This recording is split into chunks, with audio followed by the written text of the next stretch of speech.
میرے محبوب کریم صلی اللہ علیہ وسلم کی زندگی میں نفاست ہے. حضور نے لوگوں کو شرمندہ کرنا پسند نہیں کیا. ایک شخص حضور کے گھر میں مہمان آیا رات کے وقت میں. اس نے کہا میں نبی پاک صلی اللہ علیہ وسلم کے آپ نے سنا ہوا ہے کہ اتنا زیادہ گھر کے اندر گنجائش نہیں تھی رہنے کی. حضور کئی دفعہ مسجد میں ٹھہراتے تھے یا مہمانوں کو صحابہ میں بانٹ دیتے تھے. وہ کہنے لگا میں نے آپ کے گھر میں ہی قیام کرنا ہے. فرمایا ٹھیک ہے آ جاؤ. صحابہ کہتے ہیں جتنا بھی 4-5 بکریوں کا دودھ سارے اہل خانہ استعمال کرتے تھے محبوب کا سارا گھرانہ وہ سارا اکٹھا ہی اکیلا ہی دودھ پی گیا. سارا جتنا کھانا تھا اکیلا ہی کھا گیا. رات کو اسے چارپائی پہ سلایا گیا تو کھا اتنا چکا تھا کہ اس کا پیشاب حضور کے بستر پر ہی نکل گیا. وہ جب آلودہ ہوا تو شرمندہ ہوا, اٹھ کے بھاگ گیا. کسی نے دیکھ لیا تو کیا بنے گا. کہتا ہے میں جب کنویں پہ گیا جا کے میں نے غسل کیا کپڑے دھوئے تو خیال آیا میری تو سونے کی انگوٹھی رہ گئی ہے وہاں. اب طبیعت اجازت نہیں دیتی تھی کہ وہاں لوگ کٹھے ہو گئے ہوں گے. وہ شخص کہتا ہے میں انگوٹھی سونے کی رہ گئی تو دل میں خیال یہ تھا کہ واپس جاؤں گا تو وہاں تو حالات ہی بڑے گڑبڑ ہوں گے, لوگ اکٹھے ہوں گے, شرمندگی ہوگی, میں پیشاب کر رہا ہوں بستر پہ, حال بڑا سخت ہوگا, اتنے لوگوں کا سامنا کیسے کروں گا. لیکن مجبوری تھی, انگوٹھی سونے کی تھی, بڑی قیمتی تھی. کہتے ہیں اس انگوٹھی کی مجبوری نے مجھے شرمندگی کا سامنا کرنے پہ مجبور کیا.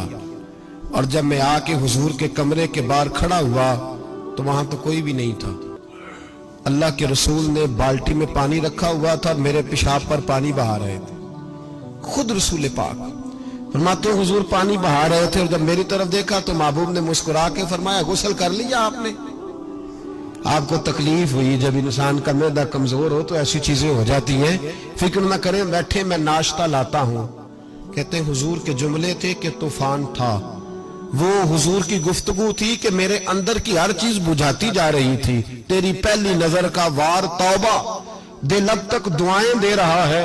فرماتے ہیں وہ جملے تھے کہ سختہ کر گئے, تزکیہ کر گئے, تصفیہ باطن کر گئے. محبوب یہ کہہ کہ گزرنے لگے تو میں نے بازو تھام لیا.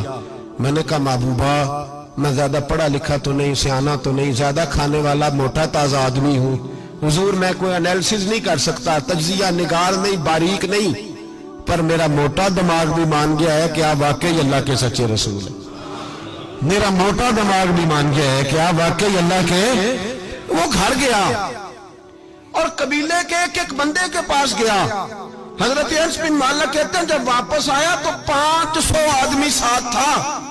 کہنے لگا سونیا میں اکیلا نہیں آیا, ساری برادری سارا قبیلہ لایا ہوں اور سب کو میں نے بتایا ہے کہ دنیا میں جسے میں دیکھ کے آیا ہوں ایسا تم نے کبھی نہیں دیکھا ہوگا, جس کی میں زیارت کر کے آیا ہوں ایسا نہیں تم نے دیکھا ہوگا.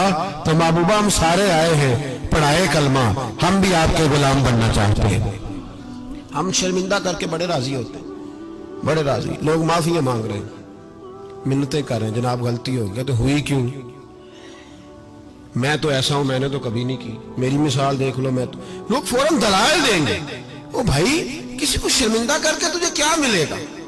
میرے رسول دنیا میں لوگوں کو نیچا دکھانے نہیں آئے, عزتیں عطا کرنے آئے. حضور بلندیاں دینے آئے.